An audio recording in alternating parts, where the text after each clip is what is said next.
Hello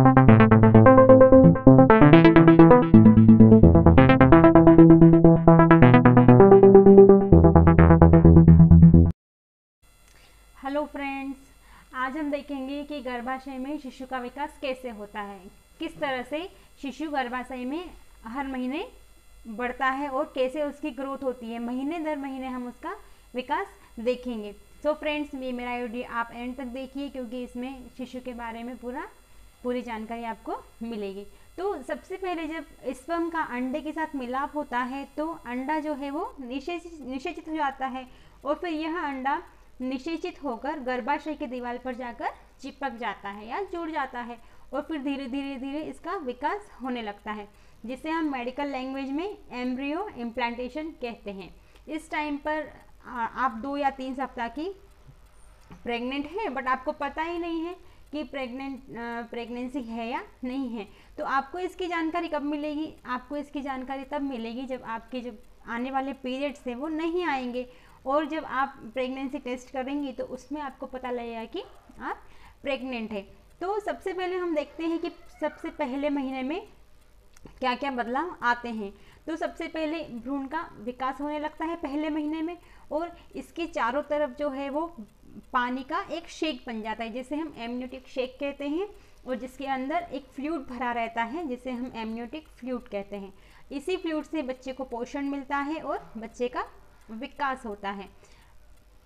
अब क्या होता है कि ये जो विकास होता है पूरे 9 महीने इसी एमनियोटिक फ्लूइड से उसका विकास धीरे धीरे होता है, और इसके साथ साथ गर्भनाल भी विकसित होने लगती है। गर्भनाल से भी बेबी को पोषण और ऑक्सीजन मिलता है। बेबी का विकास गर्भनाल से ही होता है और इस समय मेरुदंड भी बनने लगती है और रक्त की कोशिकाएं भी बनने लगती हैं, और इस समय बेबी जो है वो एक चावल के दाने के बराबर होता है ना। तो ये हो गया पहले महीने में जो भी बेबी में डेवलपमेंट होने थे।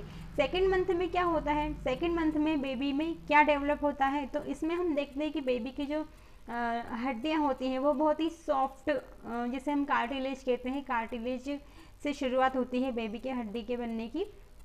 सबसे पहले वो सॉफ्ट कार्टिलेज बनते हैं। कार्टिलेज में सबसे पहले हल्की हल्की उसकी हाथों की हड्डियाँ बनने लगती हैं, कानों की जो परतें हैं वो दिखने लगती हैं, आँखों, उंगलियों और पैरों की जो हड्डियाँ हैं वो विकसित होने लगती हैं, मस्तिष्क, रीढ़ की हड्डी, ये सब धीरे धीरे बनने लगते हैं, और पाचन तंत्र का भी धीरे धीरे विकास होने लगता है। फिर फ्रेंड्स, तीसरे महीने में हम देखते हैं कि बाहें, हाथ, उंगलियां ये सब बनने लगती हैं, और धीरे धीरे बेबी जो है वो मुट्ठी बंद करना और खोलना भी स्टार्ट कर देता है, और जो बाहरी कान हैं वो भी धीरे धीरे बन जाते हैं।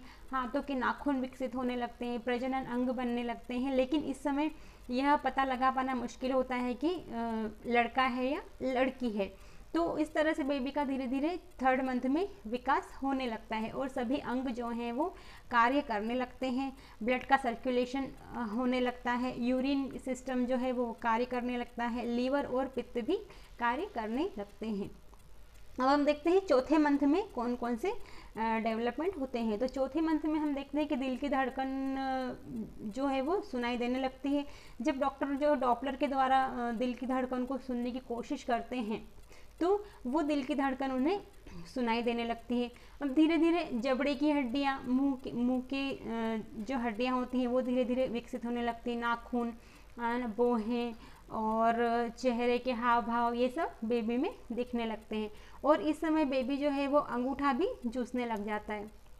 और हम देखते हैं कि प्रजनन अंग जो हैं चौथे महीने में पूरे तरीके से विकसित हो जाते हैं। अब हम पता लगा सकते हैं कि लड़का है या लड़की है, लेकिन लिंग का परीक्षण करवाना कानूनी अपराध है, इसीलिए कोई भी डॉक्टर्स किसी भी पेरेंट्स को ये इन्फॉर्मेशन नहीं देता, ये जानकारी नहीं देता है कि आपका बेबी लड़का है या लड़की है। उसके बाद हम देखते हैं कि 5th मंथ में कौन कौन से चेंजेस आते हैं। तो 5th मंथ में है जो बेबी है वो घूमने लगता है पेट में, माँ को पता लगने लगता है कि उसका बेबी जो है वो हलचल कर रहा है, हिल डुल रहा है, तो जिसे हम क्विकनिंग कहते हैं, क्विकनिंग फील होने लगती है माँ को। और जो बच्चे के कंधे हैं, पीठ है, उसमें हल्के हल्के रोम से बनने लगते हैं, और जो कि बेबी की प्रोटेक्शन के लिए रहते हैं, उसकी सुरक्षा के लिए रहते हैं। है ना। इस समय बेबी का जो वज़न है वो 350 से 500 ग्राम तक का हो जाता है। अब हम देखते हैं कि उसकी स्किन जो है वो एकदम से ट्रांसपेरेंट दिखने लगती है, बिल्कुल उसकी जो नसें हैं वो हल्की हल्की नसें दिखने लगती हैं, ब्लू कलर की और रेड कलर की जो वेन्स हैं, आर्टरीज हैं वो दिखने लगती हैं, और लिप्स जो हैं वो भी साफ साफ दिखाई देने लगते हैं। और किसी किसी को तो इस महीने में हलचल नहीं महसूस होती है बेबी की, लेकिन अगले 6 मंथ में महसूस होने लगती है।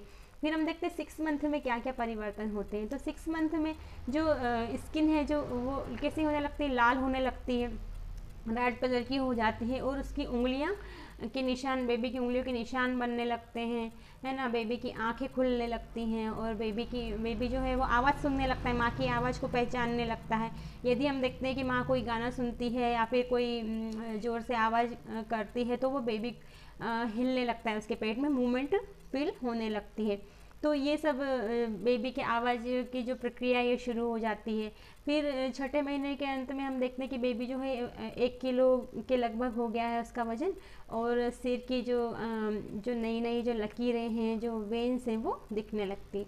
7 मंथ में हम देखते हैं कि बेबी की जो आँखें, बेबी आँखें खोल सकता है, और बेबी आँखें खोल सकता है और बंद करने लगता है, ठीक है। और बालों में भी थोड़े जो हेयर्स हैं वो भी उसकी ग्रोथ होने लगते हैं, त्वचा के नीचे थोड़ा पेट जम जाता है, जिससे बेबी थोड़ा और अच्छा दिखने लगता है। और उसकी जो खोपड़ी है रहती है, उसकी जो हड्डियाँ रहती हैं, उसकी प्लेट्स जो हैं वो बहुत सॉफ्ट होती हैं। उसकी सॉफ्ट इसलिए होती हैं कि जब डिलीवरी होती है तो डिलीवरी के टाइम पे वो जो सॉफ्ट हड्डियाँ हैं वो एक दूसरे के ऊपर आकर मतलब एक दूसरे के ऊपर आ जाती है, जिससे कि बेबी का हेड इजीली डिलीवरी के टाइम पे बाहर निकल सके, आसानी से वो बाहर निकल सके। फिर हम देखते हैं 8th मंथ में क्या क्या परिवर्तन होते हैं। तो 8th मंथ में हम देखते हैं कि बेबी का जो विकास पूरी तरीके से हो चुका होता है, और जो बेबी है अपना हेड जो है वो पेल्विक बोन में फंस चुका होता है। बेबी का हेड जो कि एक साइन होता है नॉर्मल डिलीवरी का, कि नॉर्मल डिलीवरी जो है वो होने वाली है। तो इस तरीके से 8 मंथ में बेबी अपना हेड जो है वो पेल्विक में फिक्स कर लेता है, और धीरे धीरे उसको पेंस, फॉल्स पेंस स्टार्ट हो जाते हैं। फिर हम देखते हैं कि 9 मंथ में क्या होता है। तो 9 मंथ में मोस्टली किसी किसी को जो एमनियोटिक फ्लूइड है, जैसा कि मैंने आपको भी बताया था कि जो शेक रहता है, एमनियोटिक शेक, वो कभी कभी उसकी थैली फट जाती है, तो लीकिंग होने लगती है, वाटर डिस्चार्ज होने लगता है, तो और लेबर पेन्स होने लगते हैं। तो इस टाइम पे हमें इस चीज़ का ध्यान रखना चाहिए कि इमीडिएटली डॉक्टर से कंफर्म करना चाहिए, डॉक्टर को दिखाना चाहिए कि जो डिलीवरी है वो होने वाली है। तो दोस्तों इस प्रकार से हम देखते हैं कि पहले महीने से लेकर आखिरी महीने तक बेबी में कितना कुछ डेवलप होता है, जिसकी जानकारी मैंने आपको दी।